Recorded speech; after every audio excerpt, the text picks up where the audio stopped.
Bonjour et bienvenue sur le fauteuil rose. Aujourd'hui, on accueille Lauriane Marie, que j'ai déjà interviewée pour son premier livre qui était parfaitement incompatible. Aujourd'hui, on va parler de son deuxième roman, mais on va aussi parler de la maladie, comment elle a traversé tout ça. Donc, Lauriane, je suis enchantée de t'accueillir. Moi aussi, mais c'est toujours un plaisir. Donc, je suis contente qu'on se refasse ça une deuxième fois. Ben, ça me fait plaisir. Tu as ton livre derrière qui est tombé, donc si tu veux le remettre, parce que Lauriane a une bonne idée de mettre ses deux livres en avant et j'ai trouvé ça formidable. Voilà, Voilà, on verra. parfait. Comme ça, il tombera, en espérant qu'il tombe plus. Bon, au pire, c'est pas grave. Lauriane, tu as eu une maladie, on en avait déjà discuté dans le premier épisode ensemble, et tu as dû réapprendre à marcher. Donc, on va peut-être pas partir sur tout de suite comment tu as réappris à marcher. Si tu peux nous réexpliquer un petit peu ce qui t'est arrivé. Alors, je vais pas repartir en détail sur le harcèlement, mais en gros, j'ai été harcelée et suite au harcèlement, quelques semaines après, j'ai commencé à avoir quelques symptômes. Donc, j'avais mal au ventre, des nausées, des vomissements, et on ne savait pas d'où ça venait. Je perdais énormément de poids. Et pendant des mois et des mois, on cherchait, on cherchait, on cherchait, on ne trouvait pas ce que c'était. Jusqu'au jour où on a découvert que j'avais la maladie de Crohn, mais ça a mis plus de 2 ans avant de trouver le bon diagnostic, puisque des diagnostics, j'en ai plein, et toujours des rechutes. Et en fait, c'est ce harcèlement, enfin, c'est l'hypothèse qu'on fait, c'est que c'est ce harcèlement et donc cette grosse période de stress et ce gros choc émotionnel qu'il y a eu qui a déclenché la maladie. Puisqu'en fait, la maladie de Crohn, c'est connu pour qu'on ait un gène de cette maladie et elle peut ou pas se déclencher. C'est-à-dire qu'on peut l'avoir en soi, mais ne jamais la déclencher et puis vivre sa vie normalement. Ou alors ça peut se déclencher et l'hypothèse principale à l'heure actuelle, c'est que ça se déclenche principalement avec le stress. En fait, c'est un peu comme, cette foutue maladie, les cancers, hein. Apparemment, on a tous le gène en nous, c'est soit ça se déclenche, soit ça se déclenche pas. Et donc, toi, la maladie de Crohn, du coup, ça s'est déclenché suite au harcèlement, donc ça a été un choc émotionnel finalement. C'est ça, exactement. Donc ça a été un stress très prolongé et c'est pour ça que ça s'est déclenché juste après. Et comment ils ont fait pour diagnostiquer? Parce que j'ai entendu dire que c'était pas si facile que ça et à diagnostiquer. Et des fois, on pouvait passer entre les mailles du filet et souffrir sans mettre un nom sur cette maladie-là. C'est ça. En fait, le problème, c'est qu'en plus, moi, j'ai pas une maladie de Crohn qui est basée à la base dans les intestins, intestins grêles, etc. Moi, elle est dans le haut du corps, ce qui déjà est extrêmement rare comme maladie de Crohn. Et donc, c'est pour ça enfin, ça a mis plus de 2 ans, dans le sens où, au début, on m'a dit que j'avais une intolérance au gluten, donc la maladie cœliaque. J'ai arrêté le gluten, ça s'est super bien passé. Pendant 6 mois, j'ai repris énormément de poids, j'ai grandi, etc. Enfin, tout allait bien parce que c'était à mes 14 ans.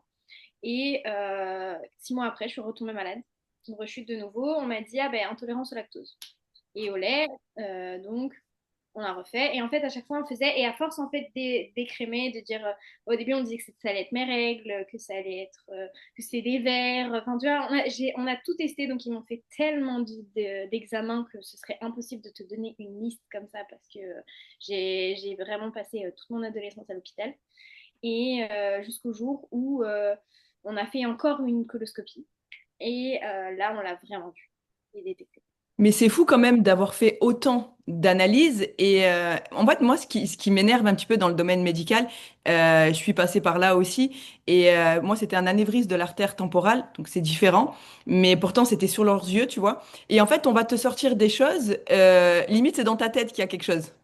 C'est ça. Et en fait, c'est très frustrant. Et je pense qu'un bon médecin, enfin, c'est mon médecin qui m'a dit ça, parce que je ne critique pas les médecins en général, je ne suis pas diplômée, mais c'est ce que j'ai pu voir. Je trouve qu'un bon médecin, ça sera toujours celui qui écoute son patient, en fait. C'est ça, exactement. Et c'est ça qui est problématique parce que je sais que moi, déjà, pendant toute mon adolescence, j'ai eu le droit à elle est anorexique, elle est anorexique, elle est anorexique. J'ai été pendant 2 semaines hospitalisée où j'avais pas le droit de tirer la chasse d'eau. J'avais pas le droit, enfin, j'ai été contrôlée sur ce que je mangeais, etc. Et j'étais dans le service anorexie. Et on m'a contrôlée parce qu'on ne me croyait pas. Et donc, Tu déjà, t'es ça. pas anorexique? Non, non, j'étais pas anorexique, du coup, non, c'était bien la maladie de Crohn. Et donc, ça, déjà, c'était très compliqué. Et puis, la deuxième fois, surtout, en fait, c'est là où j'en suis arrivée à mon opération à mes 23 ans. C'est que, enfin, un bon dans le temps, mais ça va avec ce sujet, c'est qu'en fait, je suis arrivée et j'avais des douleurs au dos. Et je disais, c'est pas des douleurs au dos, vraiment j'ai mal au dos, mais c'est pas. Je sens que c'est mes intestins ou quelque chose, puisqu'en fait, quand on a mal au dos, parfois ça peut être les intestins. Et en fait, on me croyait pas, on disait que c'était dans ma tête, que je devais aller voir un ostéopathe, un kiné, etc. Donc j'y suis allée 50 fois, j'en ai fait des dizaines, je retournais, j'allais voir d'autres médecins, je suis allée dans plein d'hôpitaux sud, nord de la France, enfin j'ai tout fait. Jusqu'au jour où en fait bah, j'ai fini par terre et là en fait ils se sont rendus compte que j'avais une collection dans mon dos qui était comme ça et qu'ils se sont dit ah bah non c'est pas dans sa tête et c'était pas son dos. Et si t'aurais écouté avant, ça aurait pu t'éviter du coup ce que tu vas nous expliquer maintenant. Et je voulais rebondir quand même sur ce qu'on disait que les médecins n'écoutent pas assez les patients, parce que j'ai aussi mon fils qui a une uvéite à l'œil gauche et je suis en Corse moi. Et si tu veux, j'ai fait plein de médecins. J'avais la chance de travailler en laboratoire. Une de mes collègues l'a prélevé. Et jusqu'au jour où je contacte un ophtalmo que j'avais son numéro perso, il m'a dit emmène-moi le petit, je te le consulte. Je l'emmène, transféré à Marseille en urgence, et du coup, donc, ils ont déclaré, ils ont vu qu'il avait une uvéite, et à Marseille, quand on est arrivé, il a fallu perdre la vue. Ça faisait 2 ans que je me battais en Corse et que personne me croyait. Personne, personne, personne. Donc, je sais à quel point c'est frustrant, vraiment. Mais ça c'est dingue et moi je le vois au quotidien puisque je suis orthophoniste aussi et je travaille dans tout ce qui est troubles du spectre autistique et je vois les parents qui se battent au quotidien. Ça me met la chair de poule parce que Pareil, oui. j'en avais encore une maman ce matin, tu vois, et en fait, bah, ils cherchent tout le temps, ils cherchent, ils cherchent. J'en ai encore une juste après toi qui me dit ça fait des années que je cherche et qu'on ne trouve pas ce qu'il a et on ne croit pas. On me dit que c'est moi qui fais mal son éducation, Mhm. etc. Pour au final qu'on leur trouve un trouble et que enfin, les professionnels ne prennent juste pas le temps de chercher. Tu vois, moi j'ai des cas très compliqués et parfois, bah, normalement, un bilan c'est 45 minutes. Bah, moi, parfois, je vais y passer 1 heure et demie, 2 heures parce que je vais aller explorer le moindre détail et je vais finir par trouver. Parce que quand on veut, on peut trouver. Je suis d'accord avec toi. Je suis tout à fait d'accord avec toi. Et du coup, explique-nous maintenant. Donc, ils ont découvert que tu avais ça dans le dos. Tu as fini donc hospitalisé et tu l'avais déjà parlé pendant ta première interview. Tu as failli mourir. Oui, alors en fait, bah, du coup, pendant 6 mois, j'avais ces douleurs et ça ne passait pas et j'ai perdu plus de 20 kilos, enfin un peu moins de 20 kilos. J'étais à 50 kilos et je suis passée à 33 kilos pour 1,70 m. Donc, je te laisse imaginer l'horreur que c'était. Et en fait, quand je suis arrivée, du coup, ils se sont rendus compte que déjà, j'avais un abcès qui était sur le point d'exploser. Et donc, si l'abcès explose, bah, ça fait enfin, ça fait un septisme, je crois que c'est. Oui. Enfin, je ne sais pas le terme exact, Oui. je ne suis pas très médicale. Mais en tout cas, c'était mortel sur l'instant T, quoi. Et le problème aussi, c'est que comme je faisais 33 kilos, bah, l'opération n'était pas viable, en fait. On ne pouvait pas m'opérer dans le sens où bah, j'en serais morte Ah, parce que direct. tu étais trop faible par rapport à ton poids, du coup, ils ont pas. Donc, en fait, tu as été opéré, mais pas tout de suite. Alors, ce qu'on a fait, c'est que moi, là, j'étais à Bruxelles, donc on m'a transférée déjà en France. Ça a été n'importe quoi, puisqu'au final, en fait, quand je suis arrivée en France, à Amiens, on m'a dit, mais il fallait surtout pas vous transférer parce que le moindre caillou et le moindre choc dans la voiture pouvait, en fait, bah, et faire péter l'abcès. J'en ai la chair de poule. J'en ai Ouais, la chair de moi, poule, Lauriane. Mais, quand on a dit ça à mes parents ils étaient là, mais quoi? mais du coup, t'as pas été évacué en avion sanitaire. Non, non, non, ils ont appelé mes parents étaient arrivés sur Bruxelles, et c'est mes parents qui m'ont ramené, donc c'était même pas une ambulance. Oh. Donc c'est hallucinant. En fait, enfin, j'avais la petite assurance en Belgique, mais tu vois, parce que je vivais à Bruxelles, mais pour mes études. Et donc c'était pas assez pour payer une assurance. Tu vois, une journée à l'hôpital à Bruxelles, j'ai payé plus de 500 euros. Donc j'avais pas le choix d'être rapatriée. Mhm. Et donc du coup, j'ai été rapatriée. J'ai eu de la chance dans mon malheur de tomber sur le meilleur chirurgien En de France? gastro de France. Oui, donc s'il passe par là, merci du fond du cœur. Et ce qui s'est passé, c'est qu'en fait, pendant 3 jours, ils m'ont dopé de vitamines, de tout ce qu'ils ont pu. Mais le problème, c'est que moi, je mangeais plus. Mhm. Donc, à part avoir de la morphine, j'avais rien du tout. Ça passait pas. Ils avaient beau essayer, ça passait pas. Et donc, du coup, ce qui se sont passés, c'est qu'ils m'ont, un soir, à 21 h, j'étais toute seule. C'était pendant le Covid. Donc, pas de visite, rien du tout. Rien n'était légal. Et en fait, pendant le Covid, ce qui s'est passé, c'est que, enfin, pendant le Covid, pardon, et ce qui s'est passé, c'est que un interne qui faisait du zèle est arrivé et m'a dit, bah écoutez, demain matin, on va vous opérer, mais vos chances de survivre sont nulles. Oh, Et mon ça, Dieu. comme ça. Honnêtement, je supporte pas. Je ne supporte pas ce. enfin, dans le domaine médical. Et j'étais ambulancière, j'étais secrétaire médicale pendant la période Covid, j'ai travaillé aux urgences. J'en ai vu, je sais que c'est dur, tu vois, le médical. Mais il y en a, je le dis haut et fort, ils ont raté vraiment leur vocation quand même. Ah oui, oui, clairement, clairement, parce que tu vois, là, quand on est sur ce sujet-là, par exemple, après l'opération, alors, je vais faire aussi un petit bond, mais ça a été tellement compliqué que j'ai eu des pensées suicidaires et des choses comme ça. Et un jour, à une infirmière, je dis, voilà, j'ai des pensées suicidaires, je me sens pas bien. Je savais que j'allais pas passer à l'acte au fond de moi, mais j'avais juste besoin d'en parler. On parlait, bien sûr. Elle m'a sorti, ah, c'est pas dans ma religion, elle a claqué la porte, elle est partie. Oh, Et heureusement, il y avait des infirmiers incroyables qui sont arrivés juste après pour faire mes soins, parce qu'elle a pas voulu faire mes soins, du coup. c'est vrai? Oui, ah non. Et du coup heureusement, je suis tombée sur des super infirmiers. Je sais que pareil, s'ils passent par là, ils vont se reconnaître. Mais ils m'ont sauvé la vie. Vraiment, ils m'ont sauvé la vie. Donc, il y a des personnes qui ont raté leur vocation, mais c'est quand même important, je pense, de dire qu'il y en a quand même Oui. qui font leur job et qui sont passionnés dans ce qu'ils font et qui vraiment m'ont redonné la joie de vivre, quoi. Ouais. Et du coup, tu t'es fait opérer, tu t'en es Ouais. sorti. Ouais. Raconte-nous la suite maintenant. Alors, du coup, ce qui s'est passé, c'est que bah, déjà, un vrai médecin est venu juste après. J'ai raconté, l'autre s'est fait taper sur les doigts. Apparemment, il fait ça tout le temps. Ah, Si non, déjà. super. Et j'ai Et accepté s'ils comme. nous écoutent, arrête de le faire alors. À mon avis, il a eu des problèmes après ça, quand même. Mais du coup, ils m'ont demandé si j'acceptais l'opération en sachant qu'il y avait 0% de chance de réussite. Et tu vois, à l'époque, mon ex-copain, sa maman, était anesthésiste. Et quand elle a vu mes examens et que j'étais en salle d'opération, elle a même dit à mon ex-copain, c'est quand l'enterrement? Ah, mais j'en ai la chair de poule, malheur. En fait, du coup, j'ai quand même accepté l'opération parce que je me suis dit, de toute façon, foutu pour foutu, c'est foutu. Et donc, en fait, quand c'est comme ça, déjà, c'est très compliqué parce qu'il te reste que quelques heures à vivre et tu te dis, bah, qu'est-ce que j'en fais? T'es dans le lit d'hôpital, t'as mal, etc. Déjà, tu refais tout le fil de ta vie, déjà, en te disant, bon, ça y est, c'est fini. Puis après, du coup, je me suis fait opérer. Et après 6 heures sur la table d'opération et 12 heures en soins intensifs, eh bien, je suis remontée dans ma chambre, bon, avec une poche, incapable de me lever, on m'avait ouvert entièrement, enfin, je n'avais plus de capacité de faire quoi que ce soit, j'avais des sondes pour aller aux toilettes, j'avais une poche pour faire caca, enfin, une stomie, enfin, vraiment, j'avais plus aucune capacité du tout, je ne savais plus Oui. rien. Mais pourquoi, en fait, cette opération était si risquée? Alors, en fait, elle était risquée parce que, comme on avait laissé passer le temps, vu qu'on ne m'avait pas cru, Mhm. et en sachant que fin septembre, ça c'était fin octobre, l'opération. Fin septembre, le 30 septembre, on m'a fait une coloscopie. Et en fait, ils n'ont pas réussi à passer la coloscopie, pour ceux qui ne savent pas, c'est des tuyaux qui passent dans les intestins. Ils n'ont pas réussi à accéder là où j'avais mal, parce que c'était bouché. Et au lieu de dire, OK, c'est bouché, il y a un problème, ils m'ont dit, bah, on fera une entéro-IRM, mais on n'a pas de place avant fin janvier de l'année prochaine. Non. Et donc, bien Ok. évidemment, moi, j'ai pas tenu. Et en fait, le fait de, du coup, d'avoir autant attendu, ça a empiré les choses. J'ai eu une collection, donc j'ai eu du pus, donc il a fallu le drainer.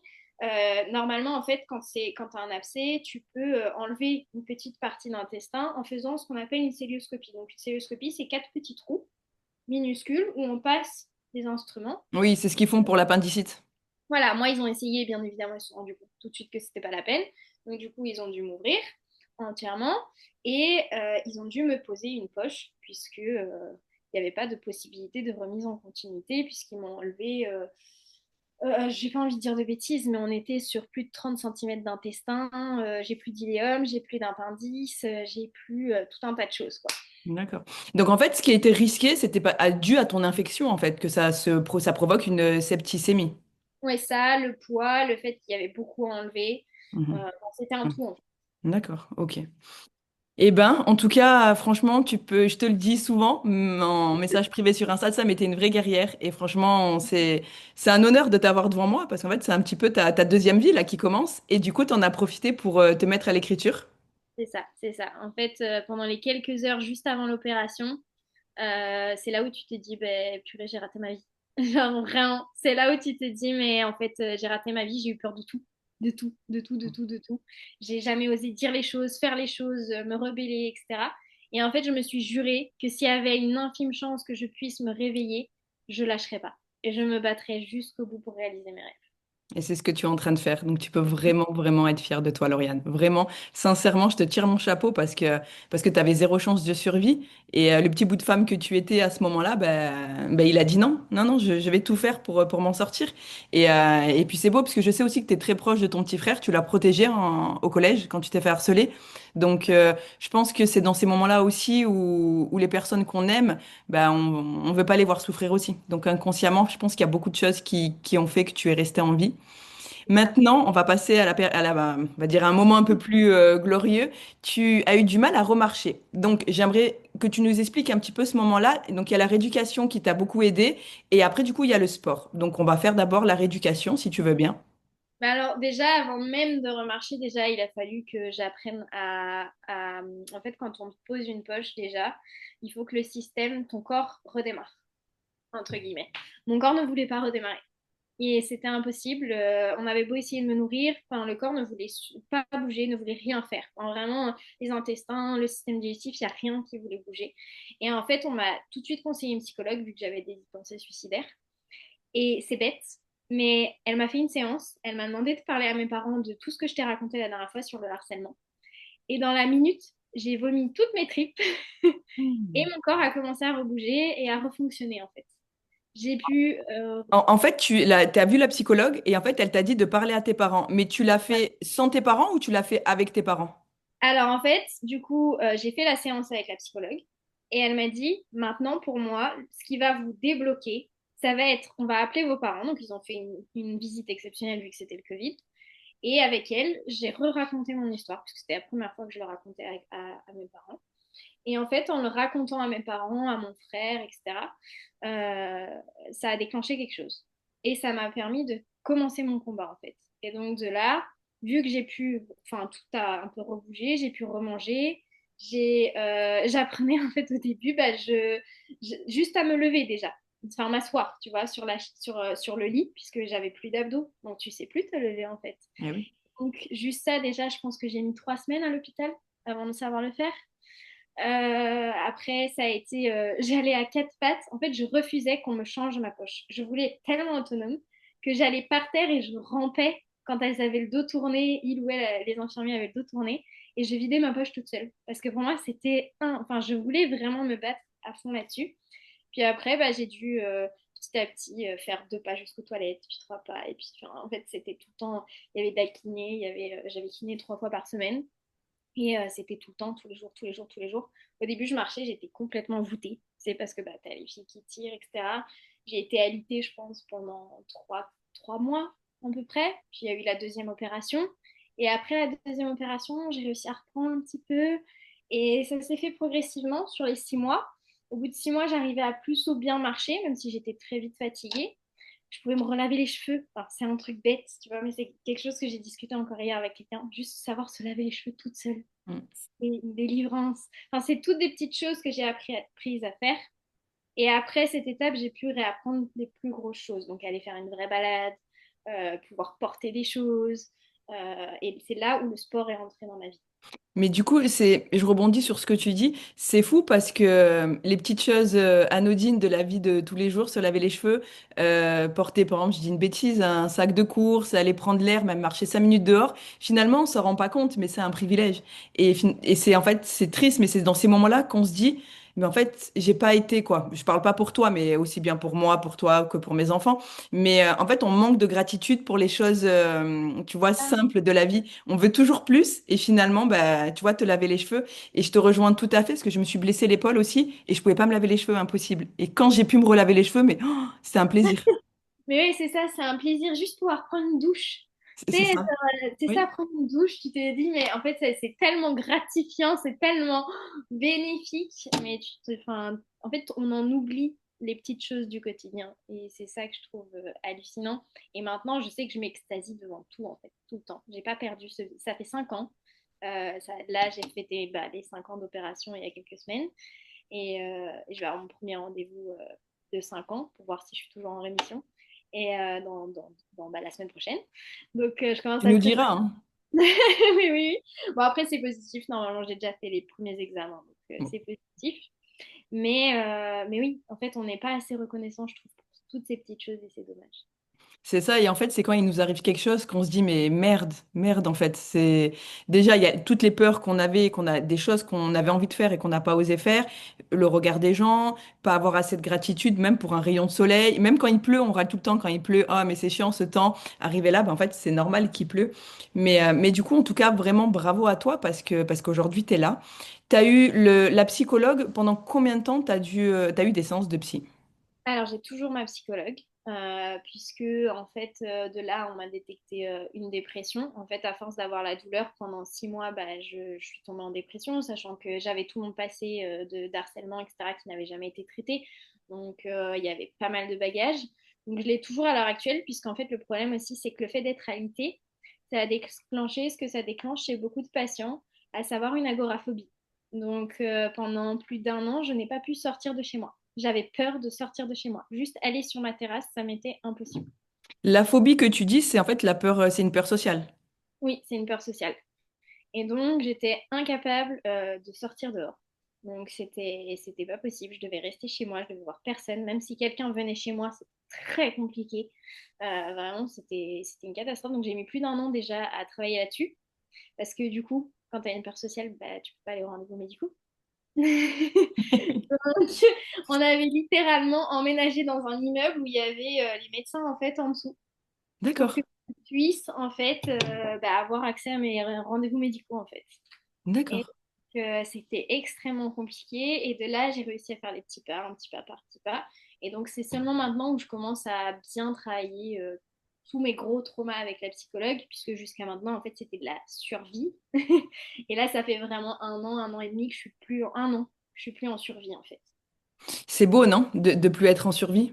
Ouais, c'est agréable. Franchement, c'est agréable. J'ai toujours des angoisses constantes. Très souvent, on appelle ça des angoisses généralisées. Parfois, pendant quelques semaines, si je suis trop fatiguée, je vais avoir des angoisses généralisées. Je vais avoir beaucoup plus de mal à sortir, puisque de toute façon, l'agoraphobie, elle va rester. Je le sais, elle sera toujours là, ancrée en moi quelque part. Juste, j'ai des stratégies maintenant pour la contrer. Mais oui, c'est une victoire de pouvoir aller. C'est bête, hein, mais de pouvoir aller à Disney. La première fois que je l'ai fait, c'était dur, mais j'étais contente parce que c'était une victoire, quoi. Ou d'aller au supermarché aussi, juste au supermarché. Mais Même oui, des c'est ça. Et en fait, c'est des petites victoires comme ça qu'il faut fêter et c'est merveilleux. C'est ça, c'est ça, c'est ça. Juste des fois, j'ai un petit pot, un petit bocal avec mes petites victoires de l'année que j'ouvre le 31 décembre. Et chaque année, en fait, j'y mets un petit mot et puis je mets une petite victoire, je mets la date, je ferme. Et puis à la fin de l'année, je revois toutes mes petites victoires de l'année. Et dedans, il y a plein de petites victoires comme ça, en Mais fait. j'adore, mais j'adore. Moi, j'ai créé le concept du 1%. Aujourd'hui, j'en parle plus beaucoup, mais il est toujours, si tu vas sur mes comptes TikTok, tout ça. Et je trouve qu'en fait, le fait de marquer tes petites victoires et de les mettre dans tes pots, bah justement, c'est un peu ton 1% de plus que tu as fait cette année-là, quoi. C'est ça. Et c'est quoi le concept du 1% du coup? Ben, en fait, le concept du 1%, c'était, en fait, tu dessines un rond. Ouais, Et en fait, tous les jours, tu vas, par exemple, je dis une bêtise, tu as fait 10 minutes de sport. Et en fait, tu mets, donc dans ce rond-là, tu mets un petit rond, un tout petit bébé rond. Tu as mangé sainement, tu mets un rond. Tu as réussi à dire non à quelqu'un, tu mets un rond. Tu as affronté ta peur, tu mets un rond. Et en fait, à la fin de la journée, autant tu que un rond, mais autant tu en as 5. Et que tu en as un ou 5, tu te dis, ah ouais, en fait, j'ai affronté et j'ai fait 1% de plus chaque jour. c'est ça. Ah, c'est cool. Et du coup, chaque jour, tu remplis ce gros rond, C'est en fait. ça. Ah, c'est génial ça. Ouais, ouais. Et j'avais créé un concept dessus et j'avais fait un e-book, tout ça. Mais je crois que, parce que Vanessa, elle change beaucoup, tu sais. Et, Oui, je vois. mais du coup, oui, oui, après, c'est toutes des choses qui me plaisent. Mais tu vois, je tâtonne un peu le terrain. J'essaye aussi. Le sport restera toujours mon premier truc. Et simplement, j'ai arrêté le sport parce que j'ai été blessée et je pouvais plus faire de sport. Ça m'a manqué. Mais il faut savoir qu'en fait, quand j'ai écrit mon livre, je suis allée dans une librairie et elle m'a remballée parce que j'étais passée par une maison qui n'était pas traditionnelle. Et en fait, je me suis dit, attends, 6 mois, on me parle comme ça. C'est qu'en fait, on doit parler comme ça à beaucoup d'auteurs qui sont de l'ombre comme moi. Je me suis dit, bah, tu sais quoi? Et j'ai passé l'annonce et du coup, j'ai eu pas mal de demandes. Mais le sport, voilà, c'est juste que j'ai bifurqué à ce moment-là parce qu'il y avait l'offre et la demande. Et parce que je pouvais pas faire de sport. Mais certes, mon compte Insta était dirigé sur la littérature, sur les auteurs de l'ombre, mais inconsciemment, mon amour du sport a toujours été là. Et c'est ce que je vais faire comme métier. Donc aujourd'hui, tu vois, je reprends, mais c'est toujours ce truc d'interviewer autrice est toujours là, il restera là aussi. C'est des trucs qui me passionnent vraiment. Mais si demain, je peux vraiment devenir coach sportif, bah, alléluia, quoi. Ouais, tu feras. Mais déjà, je te connais que depuis quelques mois maintenant, mais je vois déjà l'évolution enfin, ton évolution et Mhm. l'évolution de ton compte, l'évolution de la chaîne. Enfin, ça bouge beaucoup. Ça Et bouge beaucoup, mais c'est vrai. Mais déjà, merci pour ton compliment. Mais c'est vrai que c'est pas facile, tu sais, de trouver son angle. Surtout, j'ai fait appel à, tu la connais, à Cyrielle, et vous vous suivez aussi sur Insta, et elle m'a fait une méditation.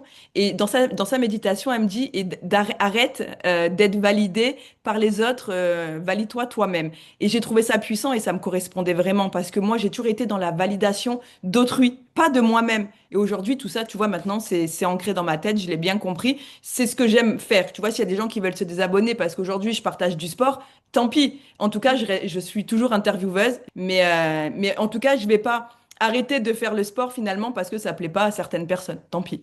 c'est ça, exactement, exactement. Et je pense que c'est important et c'est quelque chose dont on parle pas assez souvent. Tu sais, mon frère est venu vers moi la dernière fois, il m'a dit, tu sais, j'ai des copains qui me disent, oui, tu pleures dans tes vidéos, c'est la honte, enfin moi j'ai honte, etc. Mes copains, ils se moquent de toi et tout. Ils vont passer par là, hein. Et écoutez Mm. bien ce que je suis en train de vous dire, mes cocos.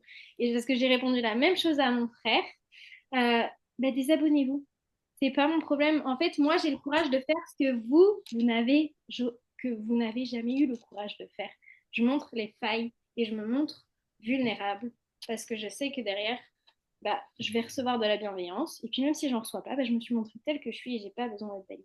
Mais c'est ça, et c'est ça qui est important et bravo de le souligner. Et puis, si les copains de ton frère sont pas contents, bah voilà, ils appuient sur désabonner. S'ils restent abonnés, c'est que soit ils te kiffent, voilà, on va pas se mentir, les copains de ton frère, ils te trouvent trop belle. Et, ou alors, c'est qu'ils ont rien d'autre à faire. Mais c'est exactement ça. Et puis, il faut dire aussi que il y a tellement de choses sur les réseaux, soit vulnérable, soit toi-même, soit ceci. Et c'est pour ça que c'est dur aussi, parce que quand tu es toi-même, on te juge. Quand tu es vulnérable, on te juge. Mais au bout d'un moment, merde. Et c'est pour ça que ce que tu fais toi sur Insta, moi, je te trouve vraiment naturel. Vraiment, c'est comme si on est toi et moi, en fait, en interview là, ou même quand on est en off, que moi, par contre, ma fille qui a 16 ans, oui, parce que je suis une maman jeune. Ouais, c'est ce que j'allais dire, dis donc. Ma fille, elle a 16 ans et une fois, je lui ai demandé, Asia, est-ce que, en fait, je suis moi-même dans les vidéos? Parce que, tu sais, enfin, à des moments, c'est frustrant parce que tu te dis, mais t'as pas ce que tu aimerais avoir sur les réseaux.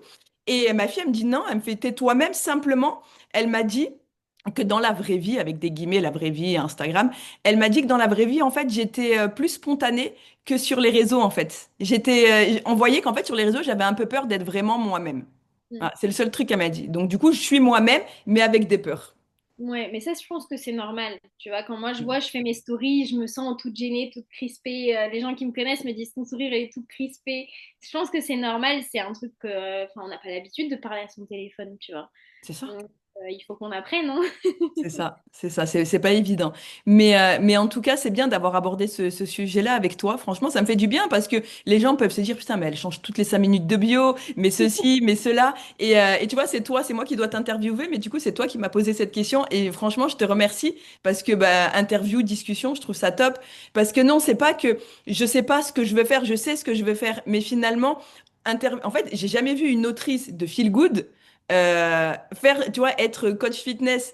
Et moi, Ouais. c'est ce que j'aime faire. Donc, au bout d'un moment, ben, je pense que ça doit exister, mais j'ai fait des recherches, j'en ai pas vu des coachs sportifs qui ont écrit des livres sur le sport, oui, mais des coachs sportifs qui sont autrices de romans feel good, je t'assure, j'en ai pas vu. Mais pourquoi pas Non. être autrice, intervieweuse et sportif? Ok, certes, sur mon constat Insta, il va falloir que je différencie un peu les choses, il va falloir que... C'est pour ça que j'ai créé ma page du podcast maintenant aussi. Et puis voilà, mais donc vraiment merci d'avoir abordé ce sujet. Ça m'a permis, tu vois, de libérer quelque chose là. Tu vois. L'intervieweuse a été libérée là. Avec grand plaisir. Et tu sais, je pense que ça, je le vois moi aussi au quotidien, hein. Les gens nous mettent dans des cases. On doit Oui. rester dans une case. T'es autrice, tu fais rien d'autre. T'es orthophoniste, tu fais rien d'autre. Enfin, ça, cette réflexion, je l'ai souvent, hein. T'es Mm. orthophoniste, qu'est-ce que tu vas faire autre chose? Mais on a le droit de s'épanouir dans plein de choses. On a le droit de changer Carrément. d'activité et de passion tous les 6 mois. Mm. Mais carrément. Voilà. C'est ça. C'est comme si tu vois un plombier, mon mari est plombier, je fais l'allusion, il y a que ça qui me vient, et autant il aime le violon, bon pas du tout, mais tu vois, et pourtant c'est deux choses a priori, tu te dirais non, il est du bâtiment, tu vois, il devrait aimer le foot ou le rugby, ben non, tu Tu vois? Bon, il n'aime pas le violon, hein, je précise, mais c'était juste pour faire l'amalgame entre les deux.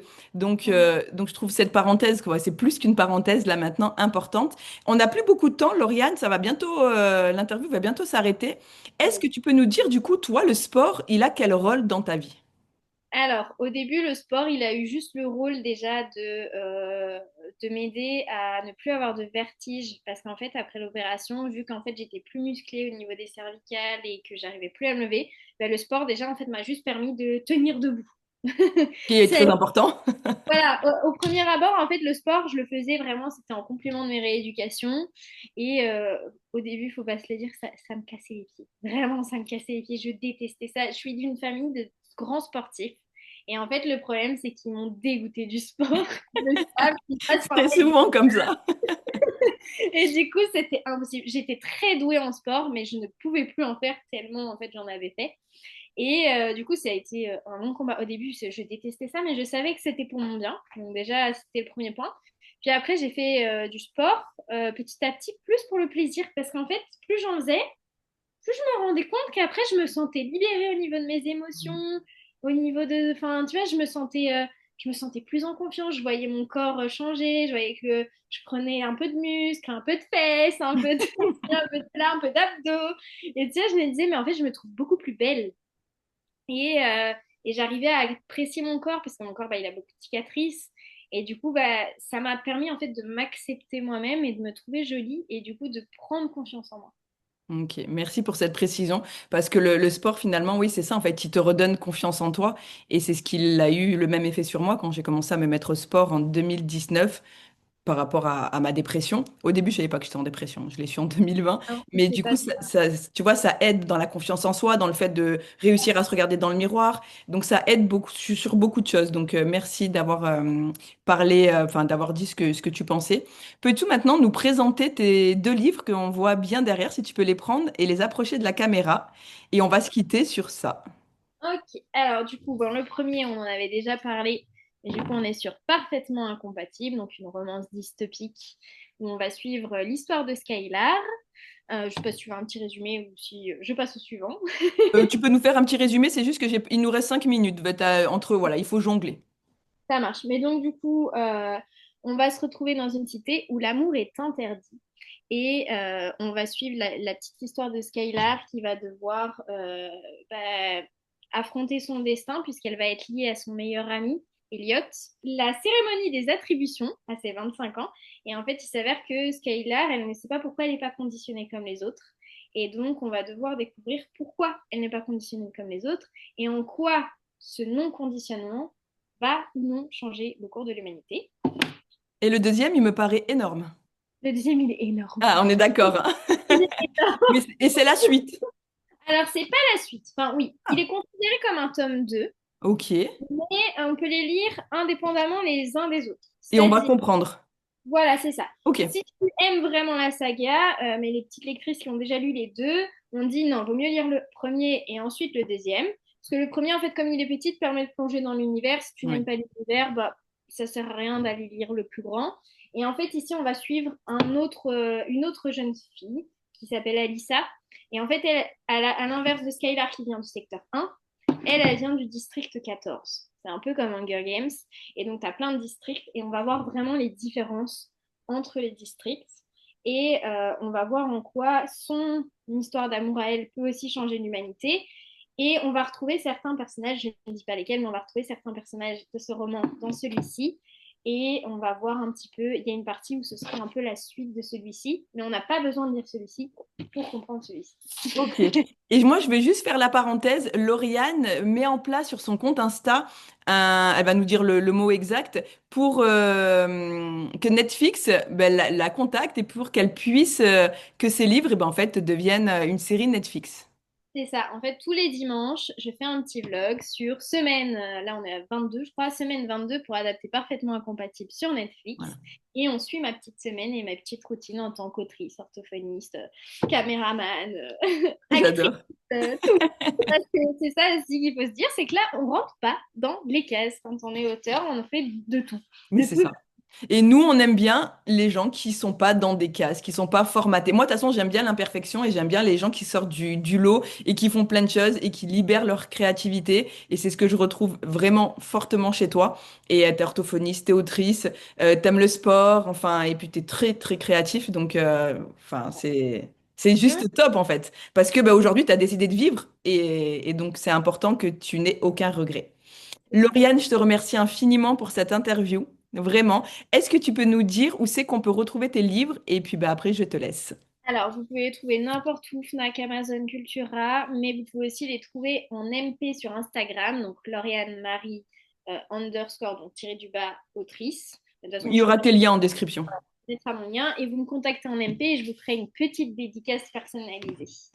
Eh ben, c'est parfait. Eh ben, merci beaucoup, Lauriane. Et je te souhaite une belle journée et plein de bonnes choses. Et je te dis à très vite. Merci beaucoup. Merci à toi pour tout. Bonne Ciao, journée. ciao. Toi aussi.